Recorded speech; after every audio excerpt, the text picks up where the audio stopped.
historias, que en realidad este libro es un poco experimental. Empezó como un blog, empecé a escribirlo como un blog.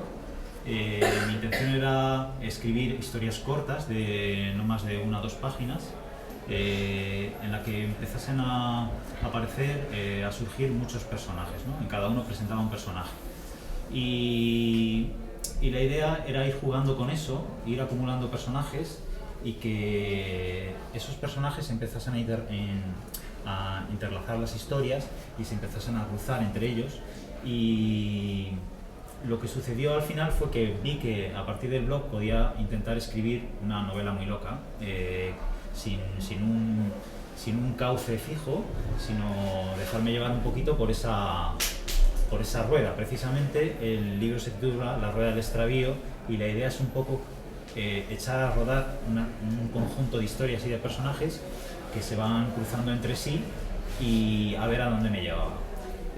Al final pues se impuso un poco también la idea de crear una novela y se impuso ahí una cierta necesidad de crear un nudo y un desenlace. O sea que hay una cierta trama policíaca que va uniendo las diferentes historias.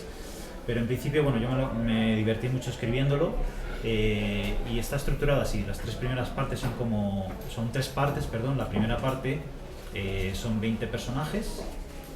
A partir de ahí, en los siguientes 20 capítulos se van cruzando las historias y los 20 últimos sirven para el desenlace de las múltiples historias, porque no hay una historia como cauce, ¿no? Hay una serie de historias paralelas que se van cruzando todo el tiempo. Bueno, pues nuevamente es una historia muy juguetona, el lenguaje es muy caprichoso, quise jugar mucho con el lenguaje y bueno, pues uno de los personajes, o más bien 2 de los personajes que más me gustaron de esta historia son los que van a venir ahora a presentarse, que son un par de gemelos, un par de caballeros ya mayores, y estos gemelos son muy amantes de la música y les gusta mucho la guitarra española. Entonces a la cierta edad se ponen a estudiar la guitarra española.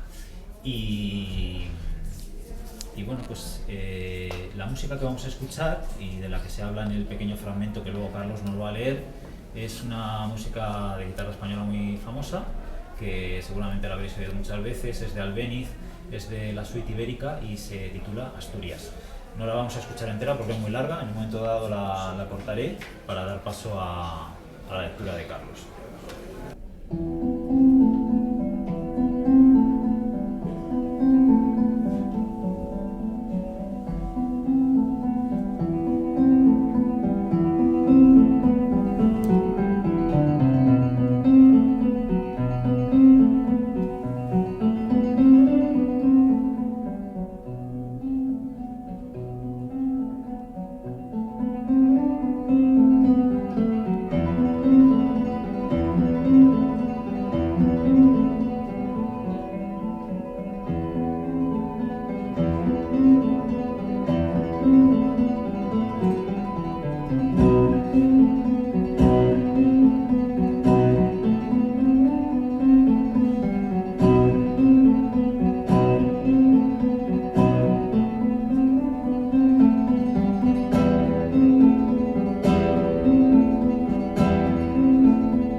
Los gemelos, con su reloj biológico nanométricamente acompasado, se levantan con el sol.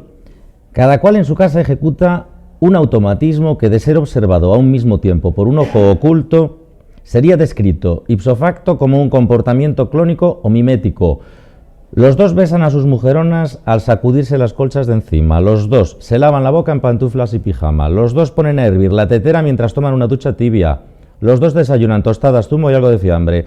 Los dos se visten con elegancia de arriba a abajo contra toda la lógica mundana. Y por fin, los dos acuden a sus cuartos de estudio y sacan de los armarios unas carcasas caprichosas, las fundas de sus queridas guitarras. Luego toman las partituras de la semana y salen a la calle. A las 8:30 han quedado en el garaje para ir al conservatorio. Su amor por la guitarra surgió de modo insospechado. El día en que cumplieron los 50, como por efecto de un arrebato que recorriera en paralelo el torrente de sus venas, esos ríos gemelos de años y sangre, los dos sintieron la llamada definitiva de la música, primada entre las artes. En ese crucial momento decidieron, sin siquiera ponerlo en conocimiento del otro, que debían aparcar la bandurria y dedicarse a la guitarra.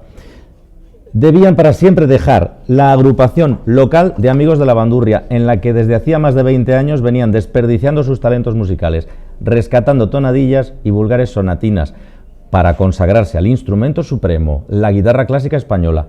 Y en ese día glorioso, los dos coincidieron, como por designio de una fuerza superior, en la secretaría del Conservatorio de Música, donde, al compás de un aire maestoso de primavera, reservaron plaza para los inminentes exámenes de ingreso. No hacía falta comentar nada, casi ni saludarse. Sus voluntades confluían ineludiblemente como los mecanismos divididos de un reloj suizo. Desde entonces, 3 o 4 veces por semana vienen haciendo el mismo recorrido, a tan temprana hora de la mañana, desempolvando los pistones de su Jaguar para ser los primeros en llegar al conservatorio. Sus dos guitarras viajan siempre en los asientos traseros, desde donde desafían con sus curvas el aburrido diseño urbano. Son las sustitutas gemelas de sus olvidadas mujeres. Afinarlas, rozar con las yemas de los dedos sus nacarados trastes, es un imperativo amoroso que solo halla satisfacción al traspasar las cabinas de ensayo. Cuando llueve o hace viento, los gemelos despliegan la capota del auto y entonces sus mástiles recuerdan siluetas misteriosas. 2 damas francesas en su galante carroza o 2 novicias prestas a desposar los hábitos de un convento. Las lecciones de la semana son esta vez sumamente complicadas. Albéniz se les atraganta con sendos paisajes de ibérica finura. Granada suena a patio sin agua ni rumores en las manos de uno. Y las turbulentas semicorcheas de Asturias, quién sabe si por influjo de la tormenta, parecen gaviotas en desbandada en las del otro.